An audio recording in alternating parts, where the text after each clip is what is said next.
Ma sœur ne peut pas avoir d'enfant. Lors du dîner de Pâques, ma famille exige que je sois sa mère porteuse, ma mère justifiant que je lui dois ça après mon divorce. Face au contrat déjà imprimé par ma sœur, j'encercle une clause et le lui rends.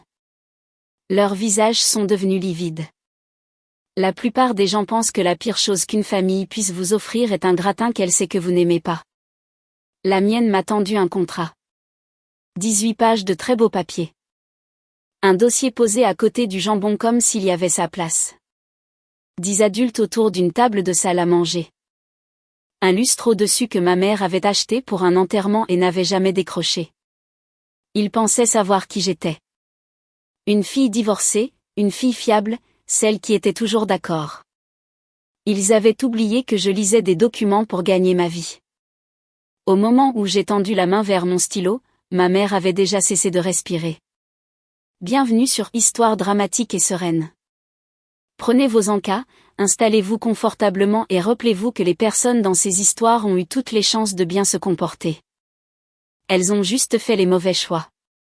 J'étais de retour dans mon propre appartement depuis 11 mois, soit à peu près le temps qu'il faut à une femme pour ne plus sursauter quand le téléphone sonne.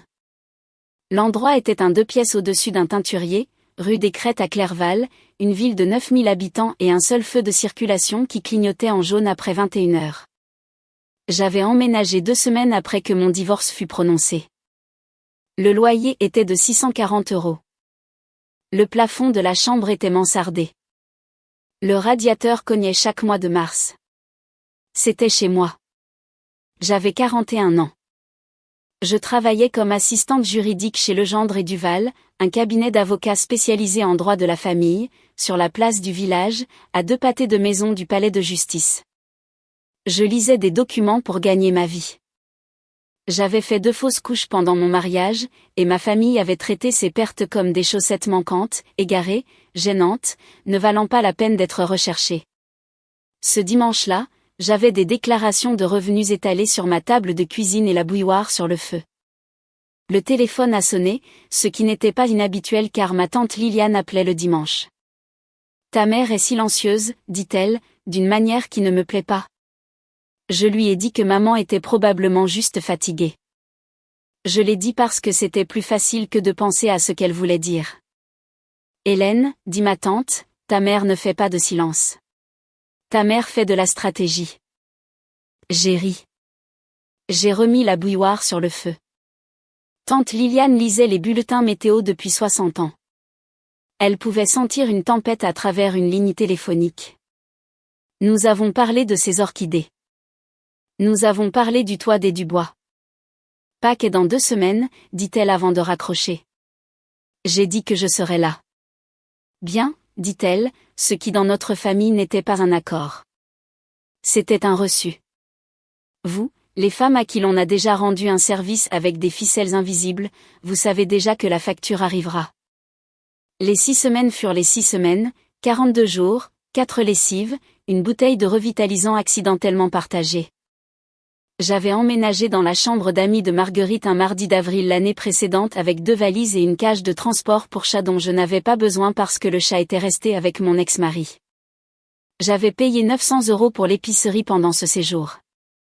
J'avais nettoyé sa cuisine 2 fois parce que nettoyer une cuisine est ma façon de m'excuser d'y exister. J'étais partie avant le 2e samedi de mai. D'après mon expérience, un service que vous n'avez pas demandé est une facture que quelqu'un a déjà écrite dans sa tête. Marguerite ajoutait des intérêts depuis 1994. Elle avait commencé à le mentionner à Thanksgiving, le glissant dans la purée de pommes de terre, quand tu vivais avec nous. J'avais apporté mes propres draps. Marguerite m'avait quand même facturé le matelas dans le récit. À Noël, c'était devenu une phrase complète, nous avons accueilli Hélène quand elle n'avait nulle part où aller. À Pâques l'année précédente, ma cousine Béatrice m'avait demandé s'il était vrai que j'étais restée là tout l'été. Je lui ai dit non. Béatrice m'a regardé comme si c'était moi qui réécrivais l'histoire. C'était ça, grandir dans notre famille.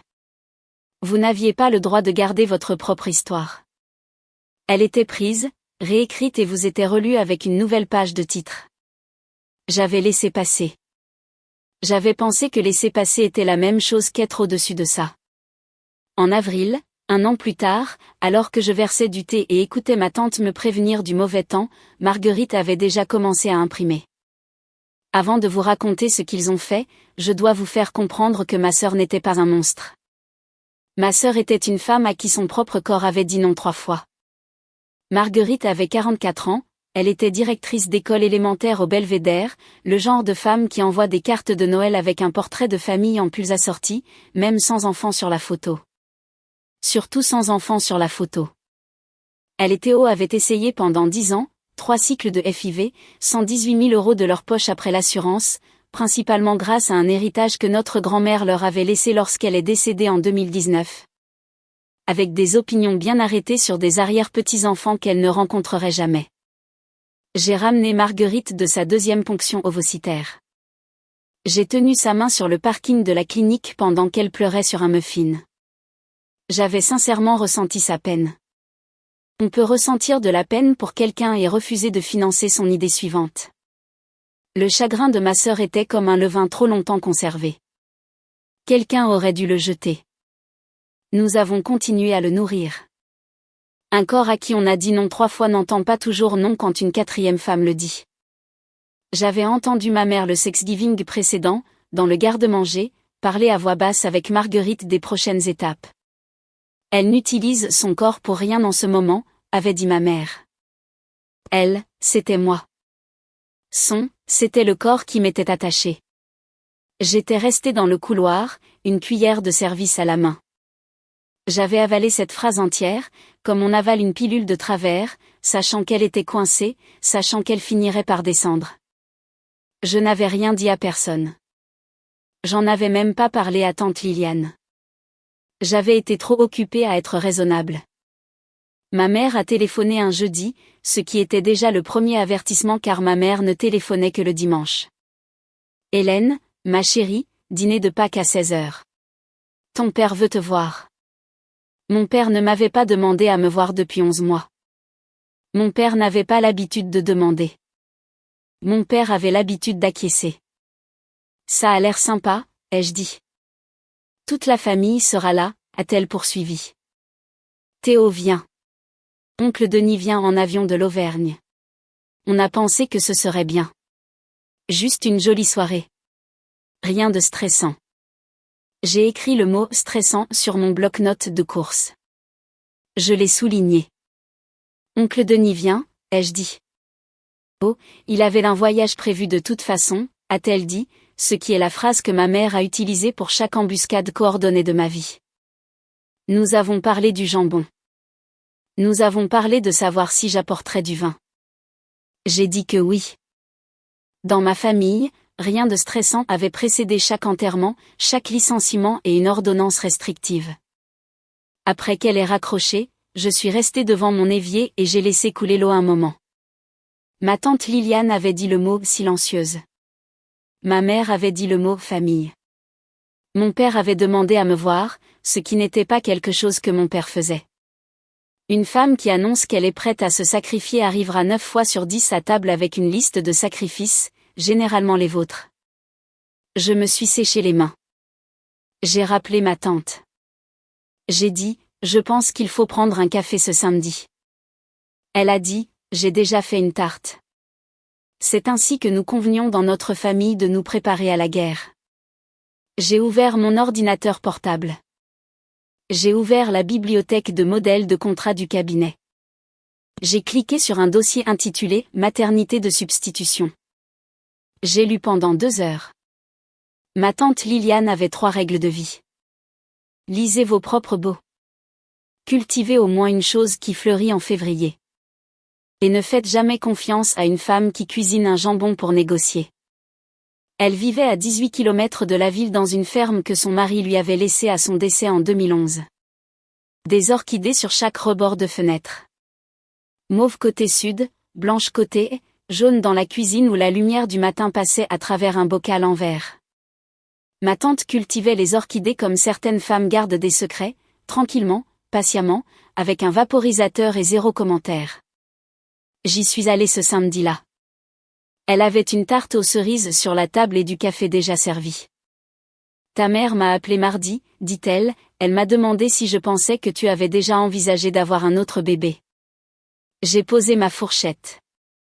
Je lui ai dit que je pensais que j'avais arrêté d'avoir cette conversation avec cette famille il y a longtemps. Elle a continué. Elle a dit, eh bien, Liliane, les temps changent. Ma tante m'a regardé avec ses yeux pâles et patients. Les temps ne changent pas, Hélène. Les gens deviennent juste plus audacieux.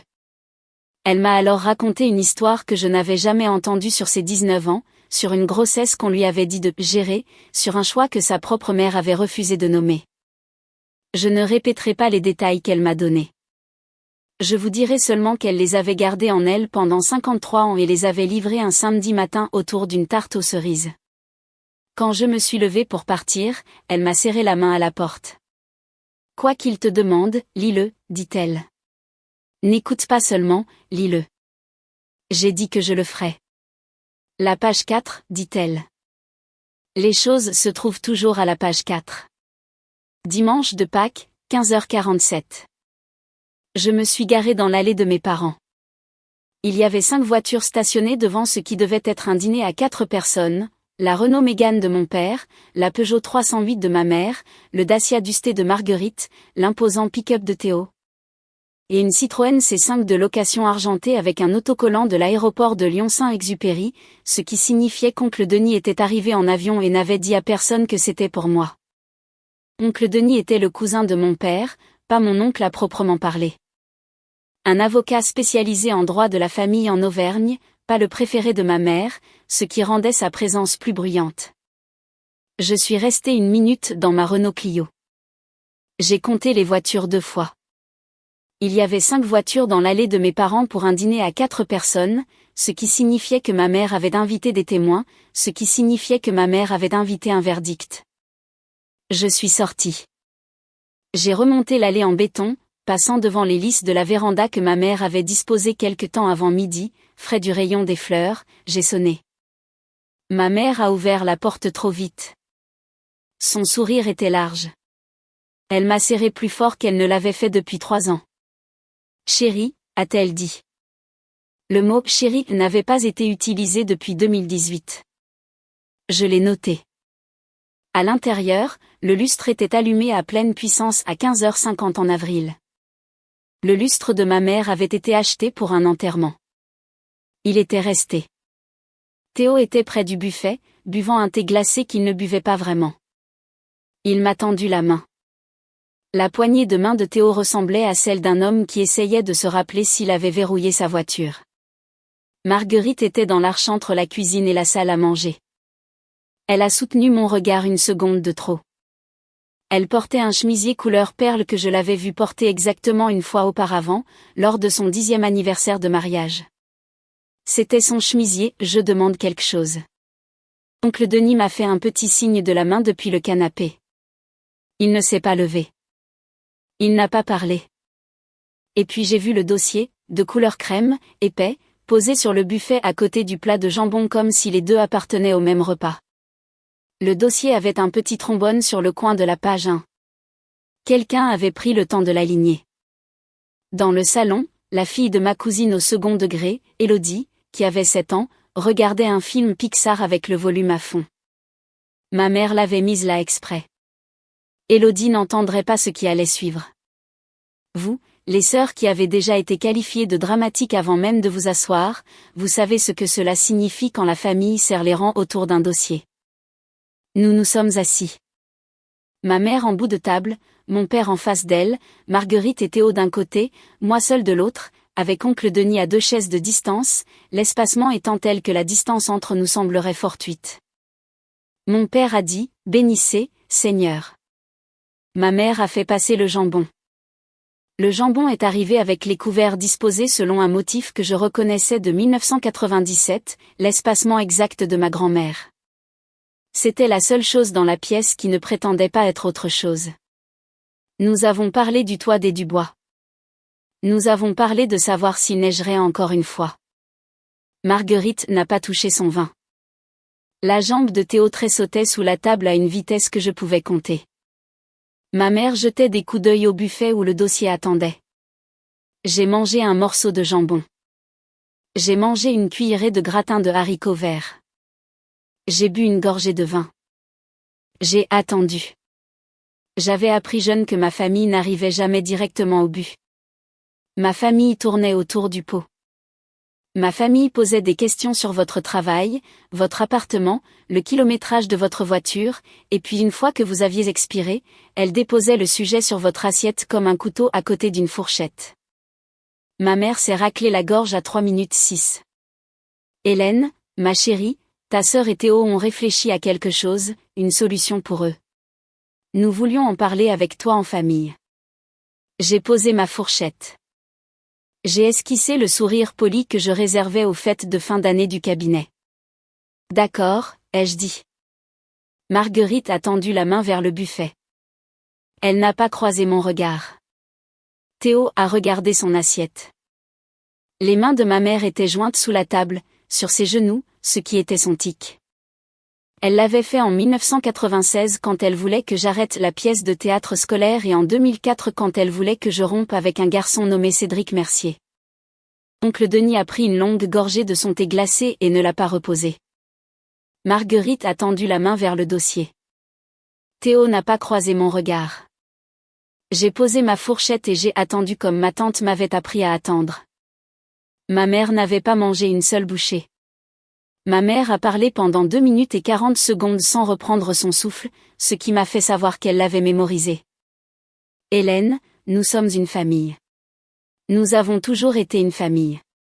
Nous croyons que la famille prend soin de la famille. Et en ce moment, ta sœur traverse une période difficile. Elle a fait une pause à l'endroit exact où il y aurait eu un saut de paragraphe. Marguerite et Théo essaient d'avoir un bébé depuis 10 ans. 3 cycles. 3. Hélène, tu sais, tu étais là et ta sœur a été si courageuse. J'ai hoché la tête une fois, petit, poli. Il y a une option, a poursuivi ma mère. Une belle option. La maternité de substitution altruiste, un don d'amour entre sœurs. La médecine moderne l'a rendu fondamentalement sûr. Et toi, ma chérie, tu es toi-même dans une période de transition. Cela pourrait être un moment de sens, un moment de famille. Je n'ai pas cligné des yeux. Autour de Marguerite. Elle avait une larme prête de l'œil gauche, comme elle l'avait pratiqué. Elle a tendu la main à travers la table et a pris ma main. Hélène, dit-elle, tu es la seule à pouvoir faire ça. Marguerite avait pratiqué sa souffrance dans le miroir du couloir depuis 1989. À Pâques, elle la maîtrisait jusqu'à une seule larme de l'œil gauche. Théo a hoché la tête. N'a rien dit. Mon père a hoché la tête. N'a rien dit. Oncle Denis a fait tournoyer son thé glacé. La glace avait fondu. J'ai compté le nombre de fois où ma mère avait utilisé le mot famille. 7. J'ai laissé la main de Marguerite sur la mienne. Je n'ai pas resserré la prise. Tu es la seule à pouvoir faire ça, a-t-elle répété, ce qui, dans ma famille, a toujours signifié, tu es la seule que nous n'avons pas encore épuisée. J'ai besoin d'une minute pour comprendre ce qui est demandé, ai-je dit. Le visage de ma mère a changé. Sa voix douce a baissé. Sa mâchoire s'est crispée comme elle l'avait fait sur une table de cuisine en 1993 quand je lui avais dit que je ne voulais plus de leçons de piano. Hélène, ta sœur t'a accueilli quand tu n'avais nulle part où aller. Tu lui dois ça. Le mot me doit. Ma mère a prononcé les mots « tu lui dois ça » avec la cadence exacte qu'elle avait utilisée en 1996 lorsque j'avais emprunté ses ciseaux à coudre et oublié de les remettre. J'ai regardé mon père. Mon père a hoché la tête. J'ai regardé Théo. Théo a regardé son assiette. Marguerite a fait un petit bruit. Pas tout à fait un sanglot, une correction. C'est un cadeau, Hélène, dit-elle. Pas un paiement. Mais nous espérons que tu vois ce que cette famille a fait pour toi après tout. Après tout, le divorce, le déménagement, le fait que je n'avais rien demandé et qu'on m'avait donné une chambre d'amis pendant 42 jours et que j'avais payé mon propre chemin à travers tout cela. Je n'ai pas élevé la voix. Je n'ai rien élevé. Mon visage n'a pas changé. J'avais regardé ma tante Liliane diriger sa ferme pendant 13 ans après la mort de son mari. Et j'avais appris d'elle que le calme n'était pas l'absence de sentiments. Le calme était la présence du choix. J'ai plié ma serviette. Je l'ai posée à côté de mon assiette. Je l'ai lissée une fois avec 2 doigts. J'ai demandé à voir ce qu'ils avaient préparé. La main de ma sœur est allée vers le dossier avant que je ne finisse la phrase. Elle l'a fait glisser sur la table comme si elle me servait un plat. Et j'ai compris à ce moment-là qu'elle avait répété ce mouvement aussi, plusieurs fois dans cette même pièce, sous le regard de ma mère. Le dossier contenait 18 pages de très beau papier, pas du papier d'imprimante, du papier cartonné crème, d'environ 24 livres sterling si je devais deviner. Il avait été imprimé dans un endroit qui fait des invitations de mariage. Quelqu'un avait payé pour cela. La page de titre indiquait « Contrat de maternité de substitution gestationnelle altruiste ». En dessous, dans une police plus petite, entre Marguerite Anne Dubois, mère d'intention, et ligne vide, porteuse gestationnelle. La ligne vide était pour ma signature. Il ne l'avait pas remplie. Ce détail seul me disait quelque chose. J'aimerais le lire maintenant, ai-je dit, si vous ne voyez pas d'inconvénient. Ma mère a ri une fois, un rire court et faux. Oh, ma chérie, tu n'as pas besoin de lire chaque mot. Oncle Denis a fait examiner le document par des avocats. C'est tout à fait standard. J'ai regardé Oncle Denis. Oncle Denis ne m'a pas regardé. Je suis assistante juridique, maman, ai-je dit. On peut toujours reconnaître un contrat rédigé pour intimider. Les marges deviennent plus étroites autour des clauses qui importent. Je sais ce que tu es, Hélène, a-t-elle dit. Et sa voix avait une petite pointe, comme le bord d'une conserve. Je dis juste que nous n'avons pas besoin de transformer un dîner de famille en salle d'audience. Théo, très doucement, laisse-la lire. Il n'a pas regardé ma sœur en disant cela. La tête de ma sœur s'est tournée vers lui d'un petit pouce et s'est arrêtée. La culpabilité dans notre famille était assaisonnée progressivement, comme on culotte une poêle en fonte. À l'âge de 30 ans, j'avais une finition miroir. J'ai ouvert la page 1. J'ai aplati le dos avec le côté de ma main. J'ai commencé. Le lustre au-dessus de moi ne semblait pas aussi lumineux. Oncle Denis a pris une petite serviette de cocktail dans la pile près de son verre et l'a pressée contre son front. Il avait commencé à transpirer. La page 1 était une cathédrale, architecture de bienveillance, plafond voûté de dons, de famille et d'amour. J'ai lu à voix haute. J'ai lu au rythme où je lis au travail, soit une phrase par respiration. Attendu que la mère d'intention, Marguerite Anne Dubois, a subi 3 tentatives infructueuses de fécondation in vitro pour un total de 118 427 €. Marguerite a tressailli au chiffre. Je l'ai noté. J'ai continué à lire. Et attendu que la porteuse gestationnelle, étant la sœur de la mère d'intention, souhaite faire un don d'amour à sa famille et que les parents d'intention souhaitent recevoir ce don dans un esprit d'altruisme. Le mot altruiste est apparu 4 fois avant la page 2, ce qui, dans mon domaine d'activité, est environ 3 fois plus que nécessaire. J'ai lu des contrats pires. Je n'en ai jamais lu un imprimé sur un papier plus joli. Les parties conclues par les présentent le présent accord librement, sans contrainte, avec une pleine compréhension des droits ici accordés et renoncés, sans contrainte. Je n'ai pas prononcé le mot à voix haute. Je l'ai enregistré. J'ai gardé mon visage impassible. J'ai gardé ma voix neutre.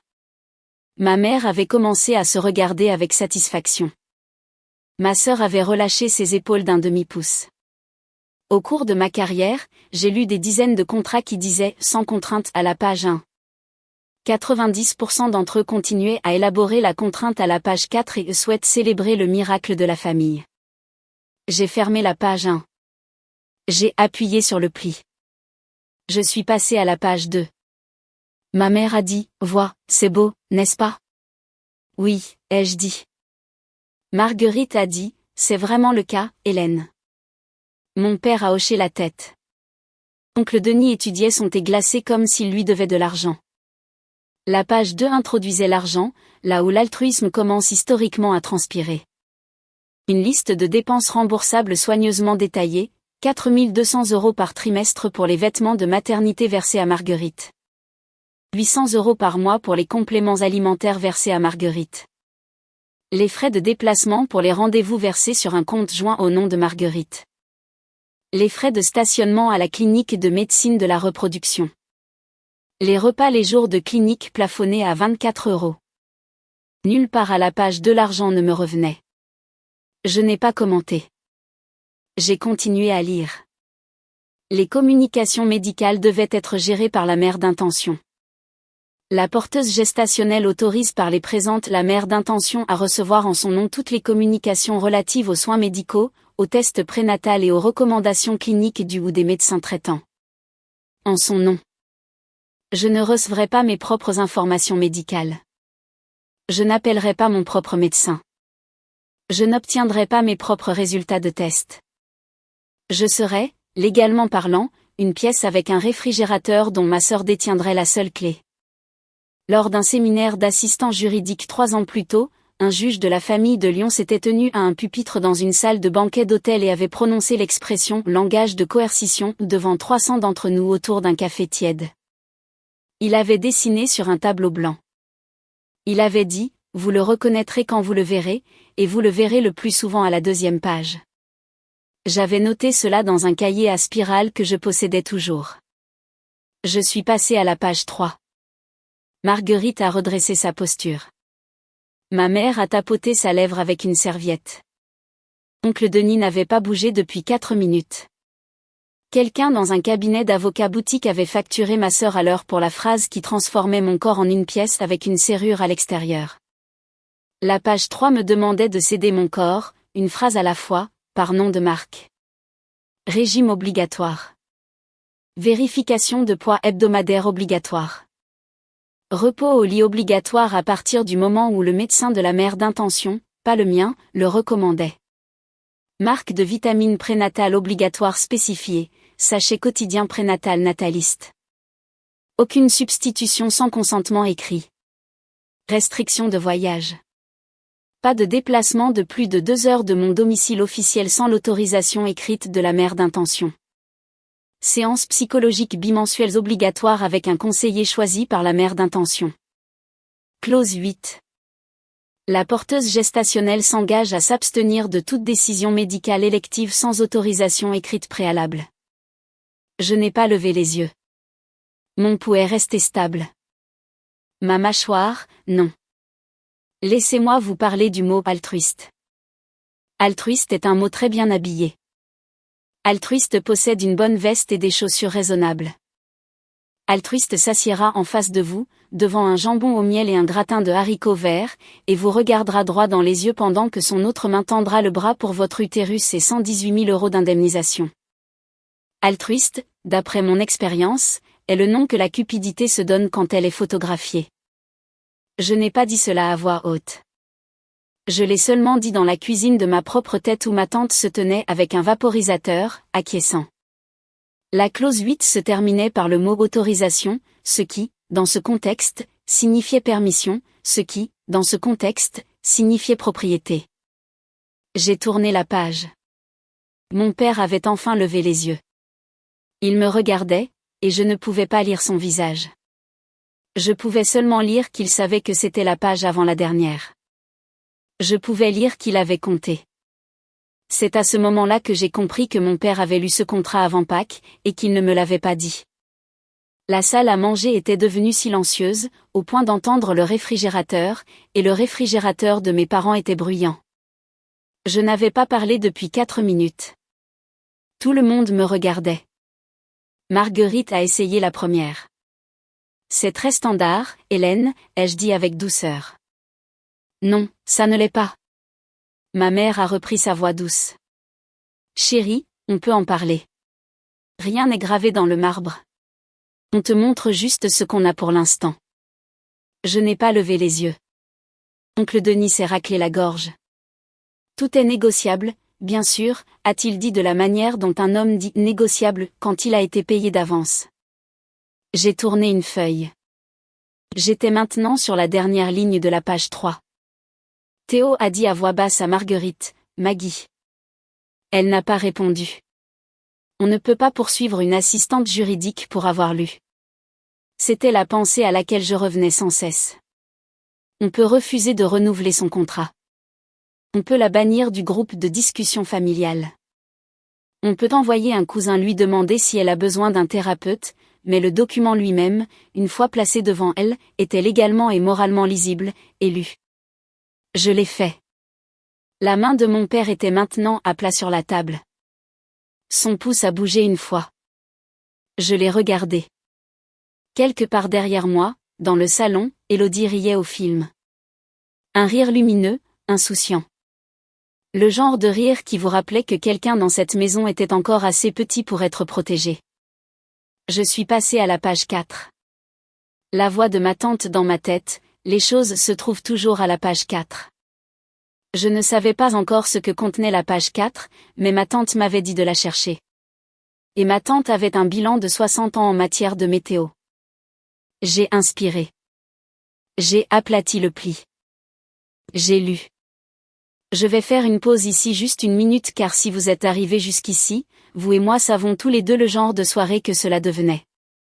Si cette histoire vous touche un point sensible, si vous avez déjà vécu un divorce dans une chambre d'amis, si vous savez comment 6 semaines deviennent 40 ans dans le registre de quelqu'un d'autre, si on vous a déjà dit que vous deviez à un membre de votre famille votre corps, votre argent ou votre silence, veuillez laisser un commentaire ci-dessous avec le mot « véranda » et je le saurai.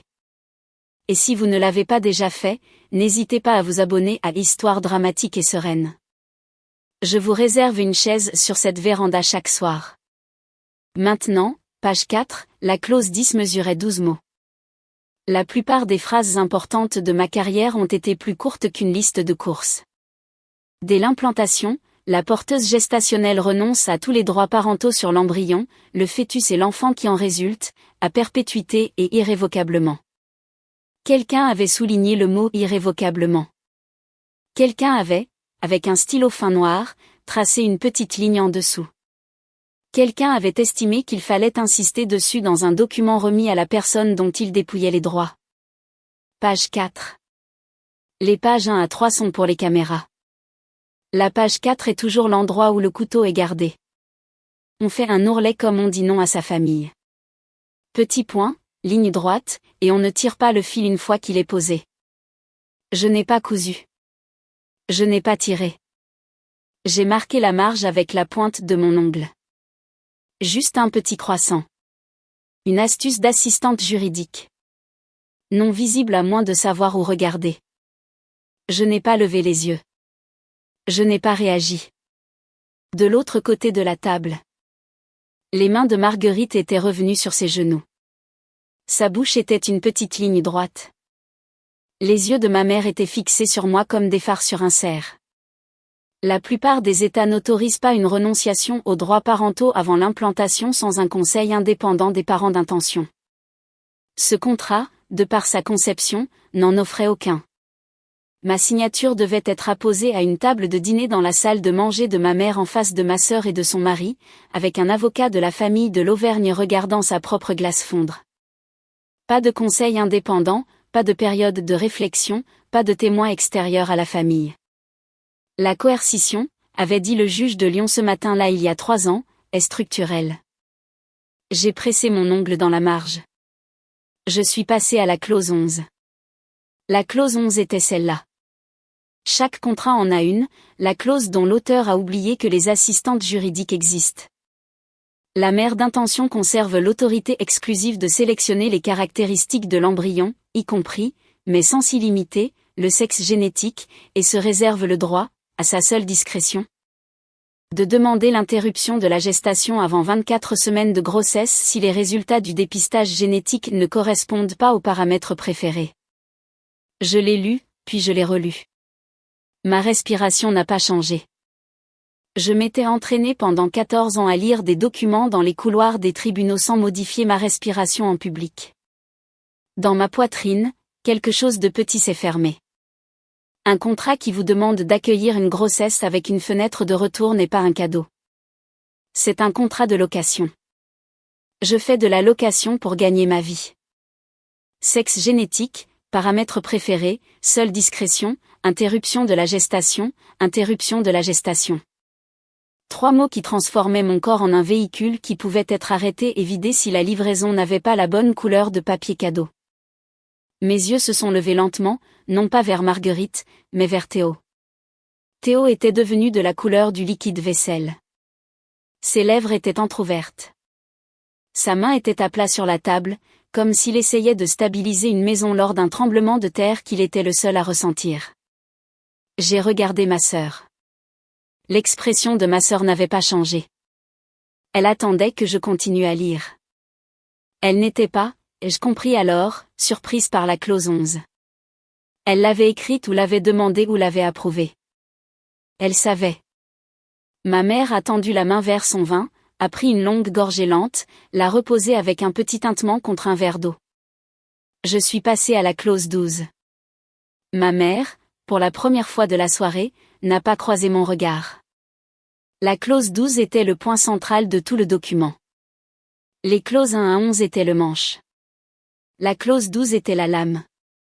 Dans l'éventualité où la porteuse gestationnelle retirerait son consentement à poursuivre à tout moment suivant l'exécution du présent document, elle serait tenue au remboursement intégral de tous les coûts antérieurs liés à la FIV encourus par les parents d'intention.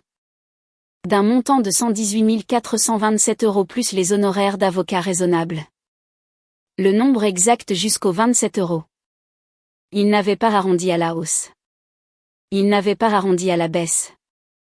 Il l'avait écrit avec les centimes. Quelqu'un avait voulu les centimes. Le contrat était posé entre nous comme une casserole laissée à feu doux, silencieuse, mais on sentait qu'elle commençait à brûler. Il ne m'avait pas demandé d'être une mère porteuse. Il m'avait demandé de signer mon chemin vers une cage et avait payé un avocat pour forger la porte. 118 000 € si jamais je disais non. Pas si je rompais le contrat, mais si je retirais mon accord à tout moment, ce qui, en tant qu'assistante juridique, je comprenais comme signifiant après ma signature, chaque futur non me coûterait tout ce que j'avais, mon appartement, ma voiture, mes économies du règlement de divorce. Mon emploi probablement une fois qu'ils s'en prendraient à mes salaires. Ils avaient voulu rendre le non impossible. J'ai baissé les yeux sur la page. Ma marque d'ongle de la clause 10 était toujours là. Une petite empreinte blanche. J'ai pensé très brièvement aux clients que j'avais vus traîner dans des pièges similaires. Des femmes qui avaient signé de bonne foi et passé 5 ans à s'en sortir. J'ai pensé aux orchidées de ma tante sur le rebord de la fenêtre. J'ai pensé au stylo à encre bleue dans mon sac, le stylo qu'elle m'avait donné à Noël. J'ai tendu la main vers mon sac. Pendant 14 ans, j'avais lu des contrats pour gagner ma vie. La plupart étaient ennuyeux. Une petite poignée était des armes. Celui-ci avait été tapé par quelqu'un qui avait cessé de faire semblant. La page 4 est l'endroit où l'amour cesse d'être de l'amour et devient une garantie. J'ai compris sans émotion exactement ce que je tenais. Indemnisation plus renonciation irrévocable plus clause de sélection plus pénalité financière égale architecture classique de coercition. N'importe quel juge l'examinerait de près. N'importe quel avocat à moitié décent aurait refusé de le rédiger. N'importe quelle assistante juridique à sa 2e semaine de formation aurait pu le signaler. C'était un document conçu pour ne pas être lu. C'était un document conçu pour être signé lors d'une soirée émouvante devant une famille, après un discours, après un jambon, après un mot comme « devoir ». J'ai regardé brièvement oncle Denis. Oncle Denis étudiait l'anneau de condensation que son thé glacé avait laissé sur la nappe de ma mère. Il n'a pas croisé mon regard. Il savait ce qu'il y avait dans le dossier de sa nièce. Il l'avait su en arrivant de l'aéroport. Il l'avait su en me serrant la main sur la véranda. Il avait laissé faire de toute façon. Je n'ai pas ressenti de rage. J'ai ressenti la clarté nette et froide d'une femme qui comprend qu'elle a été sous-estimée pendant 41 ans. Je ne le savais pas encore, mais au moment où j'ai fouillé dans mon sac, chaque relation dans cette pièce était déjà en train de prendre fin. Certaines se termineraient cette nuit-là lorsque je rendrais le dossier. Certaines se termineraient mardi matin lorsque ma sœur choisirait son public. Certaines se termineraient sur un arc plus long, à la manière lente dont les pièces se vident après une fuite de gaz. J'ai fouillé dans mon sac pour prendre le stylo que ma tante m'avait donné à Noël. Encre bleue, pointe fine, non rendu. J'ai enlevé le capuchon du stylo. Le clic était plus fort qu'il n'aurait dû l'être. Je n'ai pas levé les yeux. J'ai trouvé la clause 11 à la page 4. La clause de sélection et de rejet. Celle qui me demandait de mettre fin à une grossesse si l'enfant était du mauvais sexe. J'ai tracé un cercle lent autour d'elle. Pas vite, pas avec colère, propre, pression uniforme. Propre comme une assistante juridique. Le genre de cercle que l'on apprend à tracer autour d'une clause qu'un juge devra voir sans ambiguïté. J'ai terminé le cercle. J'ai posé le stylo sur le dossier, en diagonale, sur la clause, comme on place une marque de témoin scellée sur une pièce à conviction. J'ai fermé le dossier. Je l'ai fait glisser sur la nappe avec 2 mains, comme on rend un plat de gratin. Ferme, poli, intact. Je me suis levée. J'ai pris mon sac. La bouche de ma sœur s'est ouverte. La main de ma mère a volé à sa propre gorge. Les yeux de mon père se sont fermés une fois, lentement, comme face à une lumière vive. Théo n'a pas bougé. Oncle Denis a reposé son thé glacé. Je n'ai pas élevé la voix. J'ai dit, exactement. Je ne signerai pas ceci. Je n'en discuterai pas. Et j'aimerais que nous comprenions tous que j'ai entendu ce que chacun de vous a dit ce soir. Je ne l'oublierai pas. J'ai fait le tour de la table. J'ai embrassé mon père sur le front parce que ma tante Liliane m'avait dit un jour dans une grange froide en novembre que la dignité est la seule chose que l'on ne peut pas reprendre une fois qu'on l'a dépensée et que l'on ne renonce pas à la chance de bénir un homme qui s'est enfermé dans des pièces de plus en plus petites. Mon père n'a pas levé les yeux. Ma mère a émis un petit son haletant. Hélène. Je me suis dirigée vers la porte d'entrée. Dans le salon, Élodie regardait toujours son film. Une girafe était à la télévision. Elle n'a pas tourné la tête. Elle n'a pas vu. J'ai ouvert la porte. Je l'ai refermée derrière moi d'une main. Je ne l'ai pas claquée. Derrière moi, alors que je marchais vers ma voiture, ma sœur a émis le premier son honnête qu'elle avait fait de la soirée. Ce n'était pas un cri. C'était un bruit. Un petit bruit animal grave. Je l'ai entendu à travers la porte d'entrée. Je ne me suis pas retournée. Ma sœur m'a demandé de lui donner un enfant. Je lui ai donné mon silence à la place, et mon silence s'est avéré plus fort. J'ai rentré chez moi exactement à la vitesse autorisée, ce qui, dans ma famille, est ce que les gens font quand ils sont furieux. Le lustre s'est estompé dans mon rétroviseur. Le ciel de Pâques était d'un gris plat de début de printemps. J'ai pris la route nationale 29 parce que c'était plus long et que j'avais besoin de prendre le chemin le plus long. Mes mains sur le volant étaient stables. Mon visage dans le rétroviseur était calme. J'ai vérifié 2 fois. Je n'avais pas l'air d'une femme qui venait de sortir d'une intervention planifiée. J'avais l'air d'une femme rentrant d'un dîner de jambon. Mon téléphone sur le siège passager a commencé à vibrer. Message vocal de Marguerite, 37 secondes. Message vocal de ma mère, 52 secondes. Message de mon père, s'il te plaît, reviens. Ta mère est contrariée. Message de ma mère, il faut en parler comme des adultes. Oncle Denis, silence. Il n'appellerait pas. Il calculait.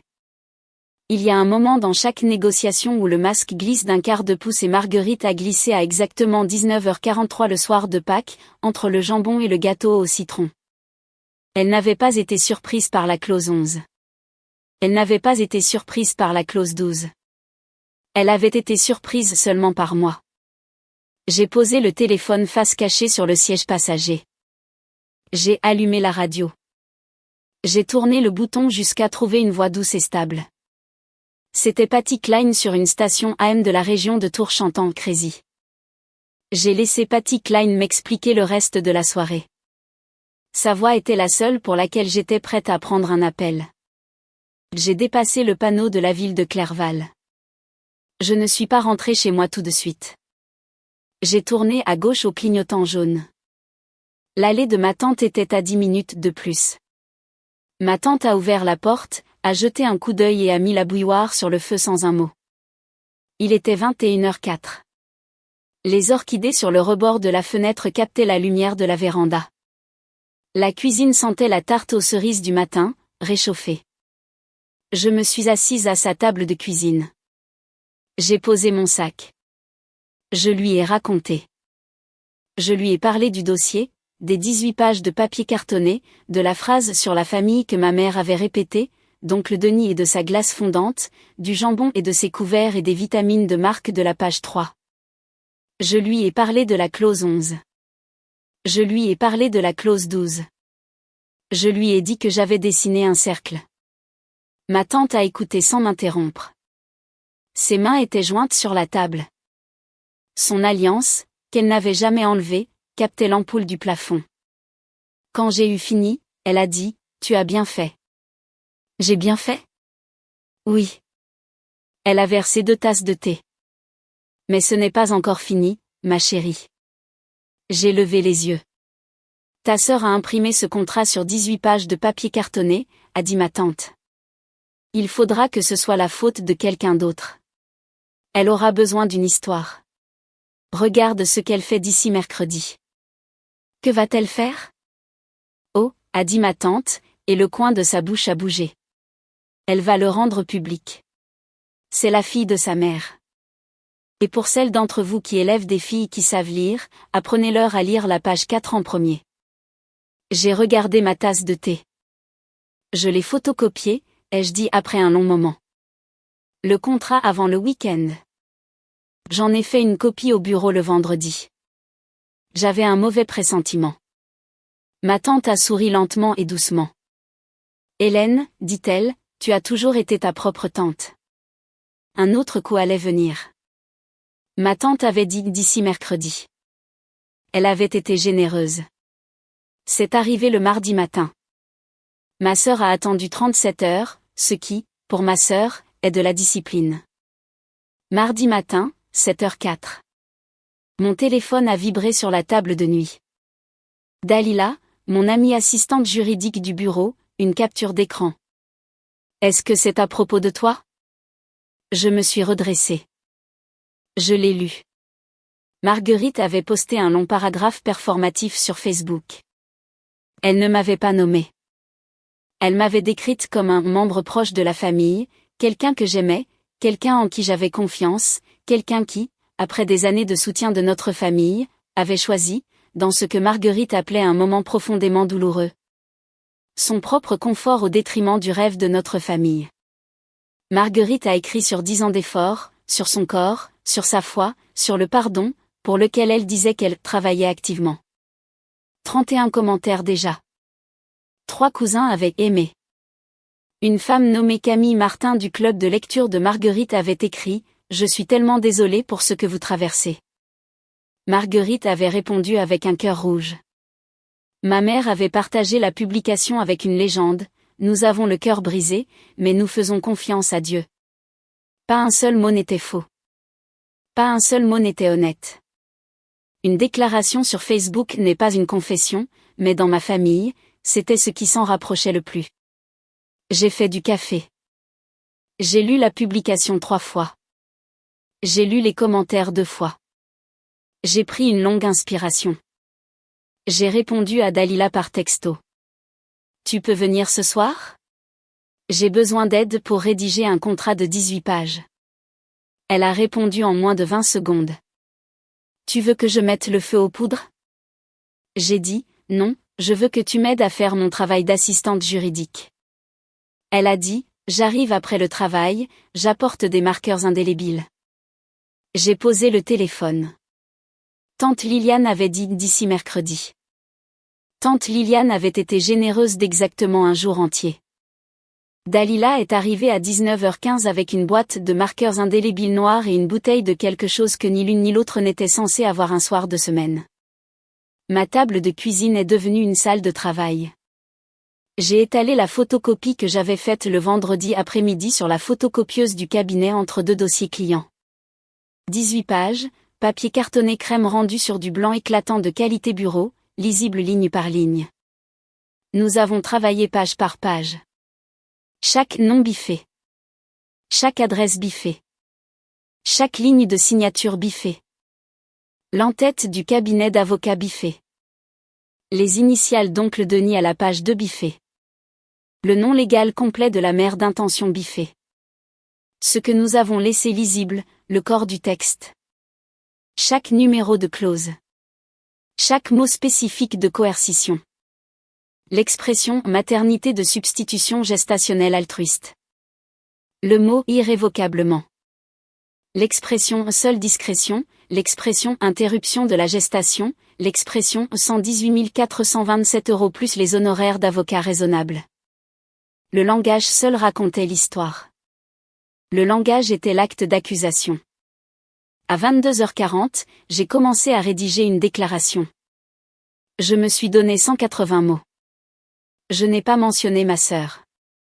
Je n'ai pas mentionné ma mère. Je n'ai pas mentionné la famille. J'ai écrit, ceci est un contrat de maternité de substitution gestationnelle qui m'a été remis lors d'un dîner de famille, imprimé sur du papier cartonné, et qu'on m'a demandé de signer le soir même sans conseil indépendant. Je suis assistante juridique. Je reconnais le langage de la page 4 comme coercitif. Je partage ce contrat entièrement expurgé de toute information identifiante car je crois que d'autres femmes de ma communauté ont besoin de savoir quel langage surveiller. Veuillez lire la page 4. Dalila l'a lu une fois, 2 fois. Elle a dit, Hélène, c'est la plus belle page 18 pages de meurtre que j'ai jamais vue. J'ai dit, merci. À minuit, nous avions 18 pages de barre noire et un seul petit chiffre, 118 427 €, laissé lisible parce que les chiffres, d'après mon expérience, sont la seule partie d'un contrat qui ne peut pas se cacher. Mercredi 8h du matin. J'ai posté. Facebook d'abord, LinkedIn ensuite. Puis un fil de discussion anonyme sur un forum de conseil juridique. Je n'ai tagué personne. Je n'ai nommé personne. J'ai joint le PDF expurgé et mes 180 mots. J'ai préparé une deuxième tasse de café. Je suis allée au travail. Vous, les mères qui avez un jour désiré un enfant si fort que vous avez oublié que l'enfant était une personne. Faites une pause là. S'il vous plaît, faites une pause juste là. À 10h, la publication Facebook avait 400 partages. À 14h cet après-midi-là, elle en avait 3000. Le jeudi matin, une journaliste locale de la Gazette de Clerval m'avait envoyé un courriel. Une avocate spécialiste des droits reproductifs de Marseille avait partagé la publication avec la légende, ceci est une leçon magistrale sur l'importance d'un conseil indépendant. Un podcast sur le droit de la famille de Bordeaux m'avait envoyé un message via LinkedIn. Je n'ai répondu à aucun d'entre eux. J'ai tout envoyé à Dalila. Dalila a dit, je m'occupe des médias. Toi, occupe-toi de ton thé. À Clerval, les commentaires ont rapidement tourné. Une femme nommée Brigitte a écrit, c'est le contrat de la publication Facebook de Marguerite Dubois d'hier. Je reconnais le chiffre de 118 427 €. Je ne sais pas quoi dire. Une autre a écrit, je suis allée à l'école avec Marguerite. Elle est directrice. Ça ne peut pas être elle. Une troisième, c'est bien elle. Elle a parlé de FIV à l'appel l'année dernière. La publication de Marguerite du mardi a disparu le jeudi après-midi. Le partage de ma mère a disparu 1 heure plus tard. Oncle Denis m'a bloqué sur Facebook, LinkedIn, de manière significative, sur les applications de paiement. Ma tante Liliane a appelé le jeudi soir.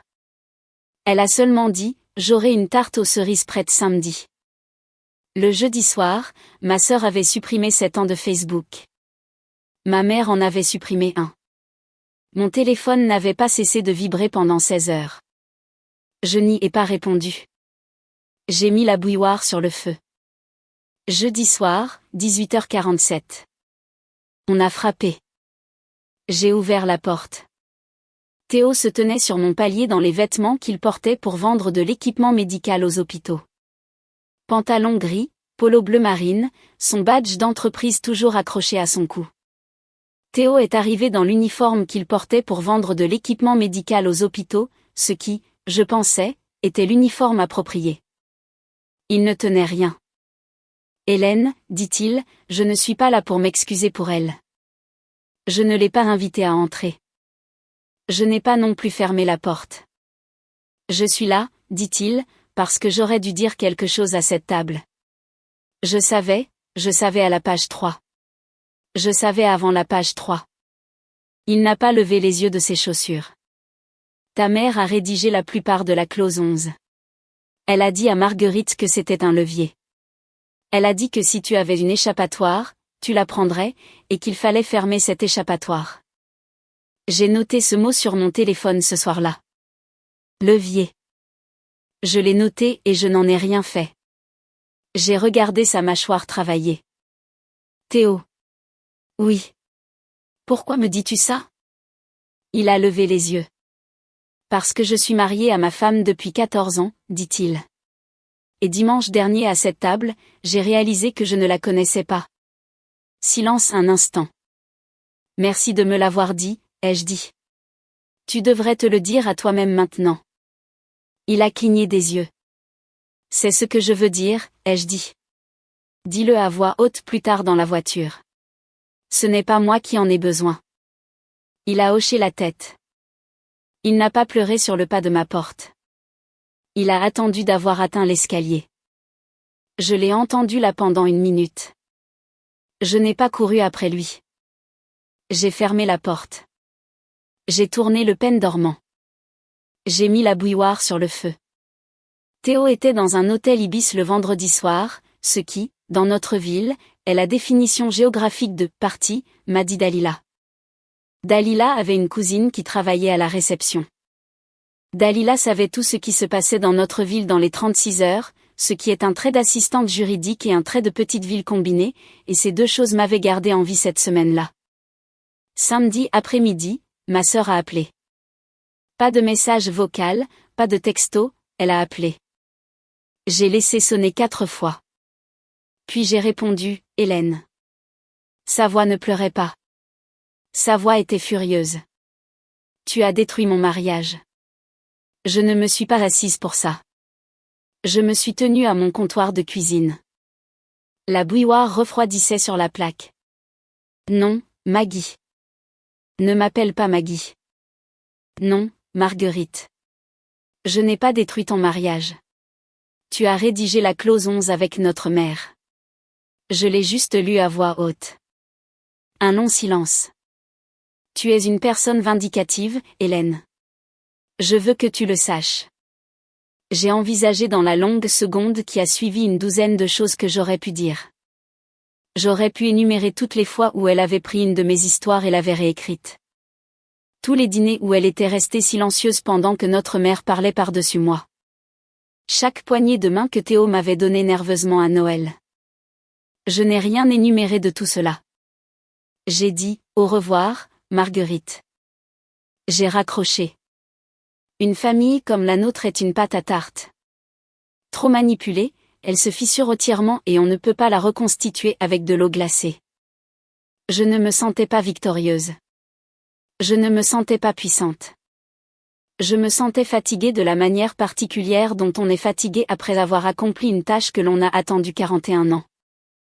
J'ai versé de l'eau sur un sachet de thé. J'ai pensé, non, Maggie, tu as mis la clause 11 à la page 4. J'ai juste utilisé un stylo.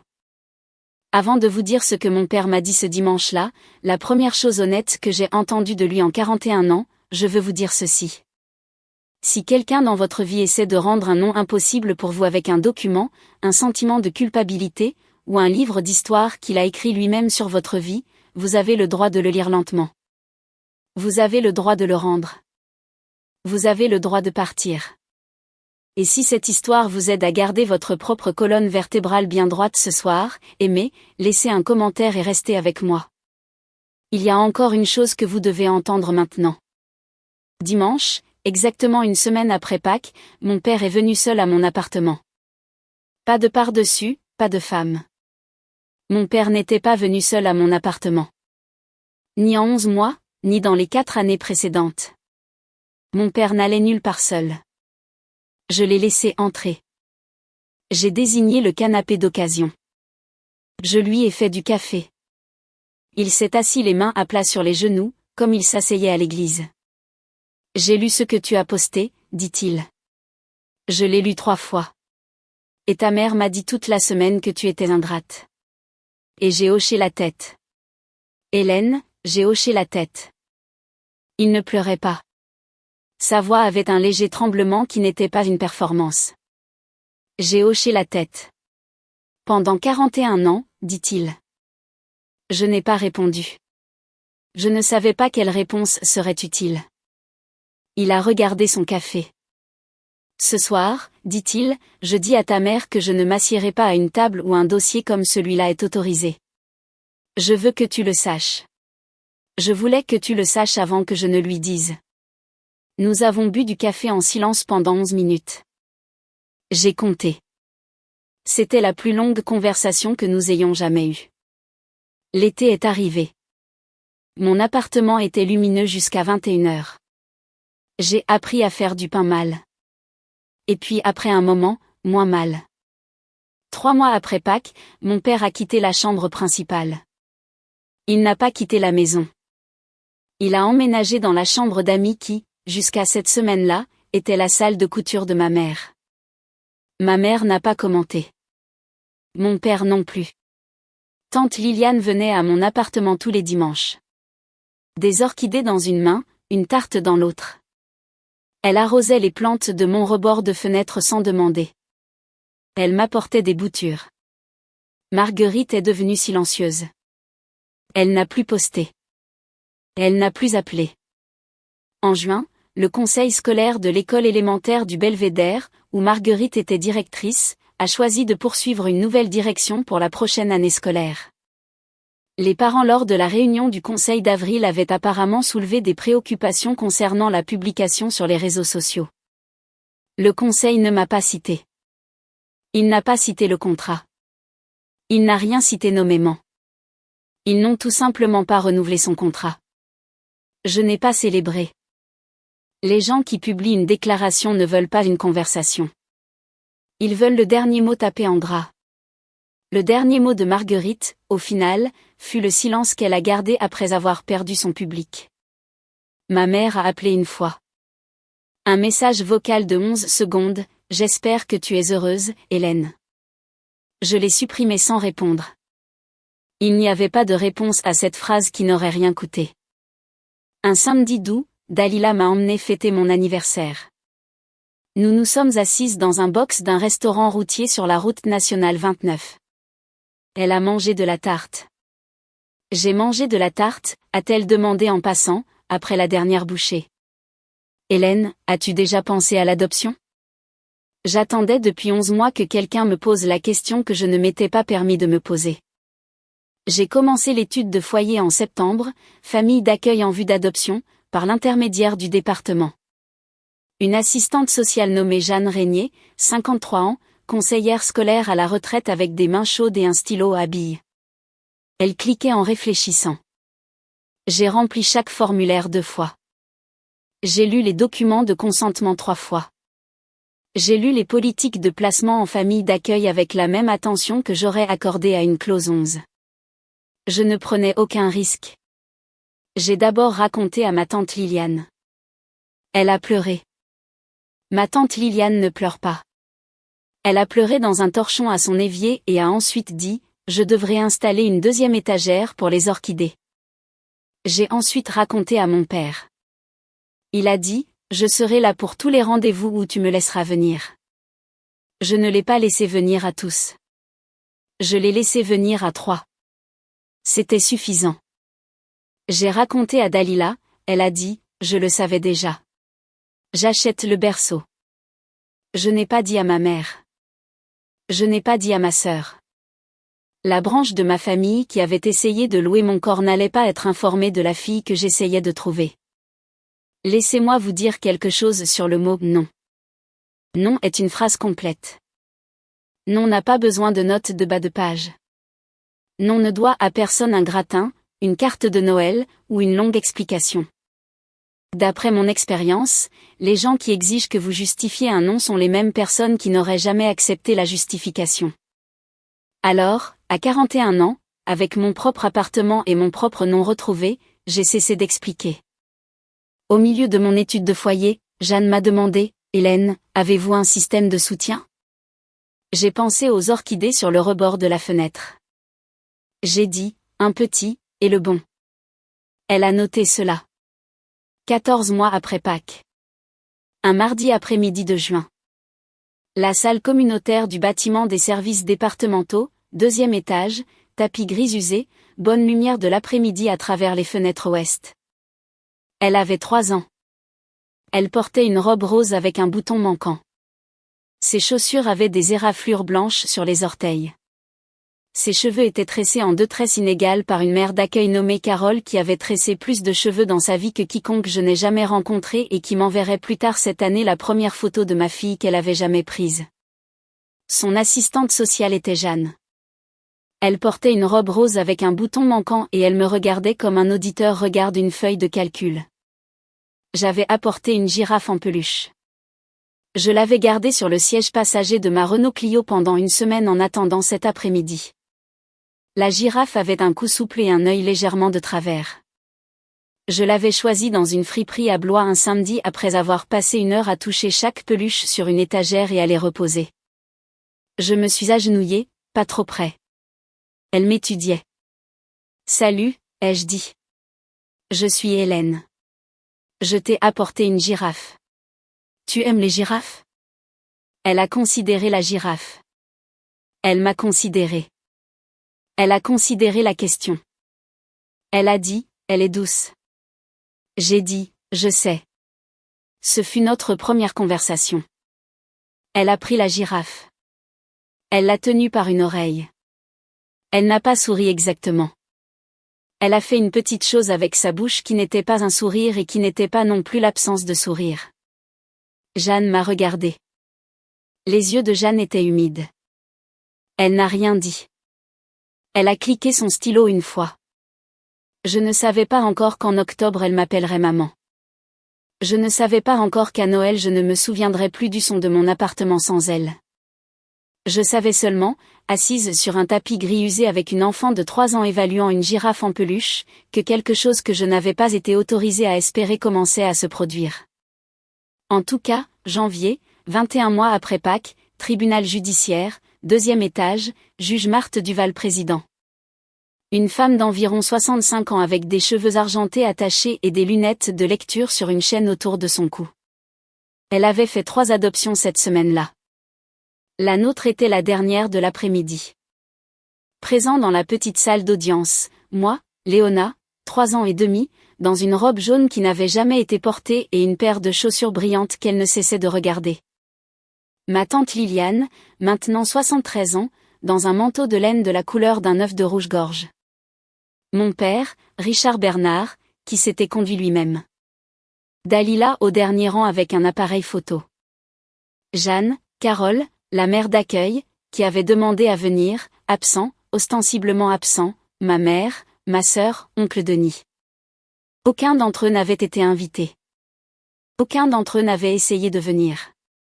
La juge Duval a parlé doucement, comme les juges parlent lors des audiences d'adoption quand ils l'ont fait suffisamment de fois pour savoir que c'est une sorte de paperasse sacrée. Elle a demandé à Léona, « Êtes-vous prête à devenir officiellement Léona Bernard ?»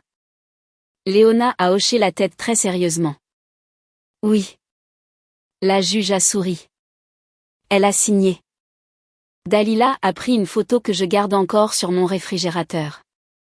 Dans le couloir après, ma tante Liliane m'a tendu un petit pot avec une orchidée blanche, pas encore en fleurs, un bouton vert serré juste apparent. Elle aura besoin de la sienne, a dit ma tante. Mon père a pris Léona dans ses bras. C'était la première fois qu'il prenait un petit enfant depuis 8 ans. Ses mains étaient précautionneuses sur son dos. Il lui a dit « Bonjour, petite fille ». Elle a posé sa joue sur son épaule. J'ai dit doucement à ma tante, j'ai fait le contraire de ce qu'ils m'ont demandé. Je suis devenue mère sans eux. Ma tante m'a serré la main. Non, ma chérie, dit-elle. Tu es devenue mère grâce à ce que tu as refusé.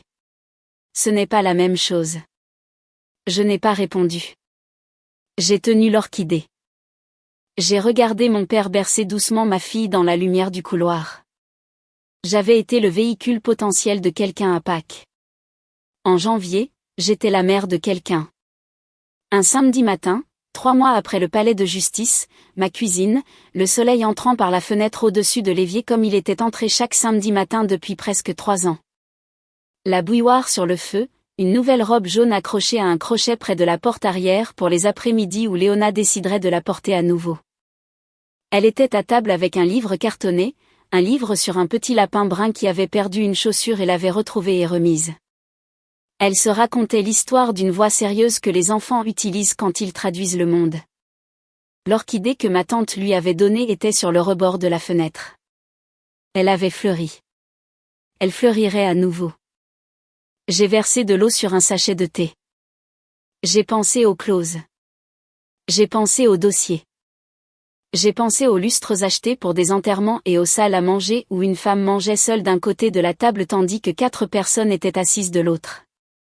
J'ai pensé à ma tante qui avait gardé une phrase en elle pendant 53 ans et qui l'avait enfin prononcée et qui avait vécu assez longtemps pour voir une nièce refuser de devenir comme elle. Une femme gentille n'est pas une femme douce. C'est une femme qui a choisi chaque matin de ne pas devenir les gens qui l'ont blessée. J'ai choisi à 41 ans. J'ai choisi chaque matin depuis.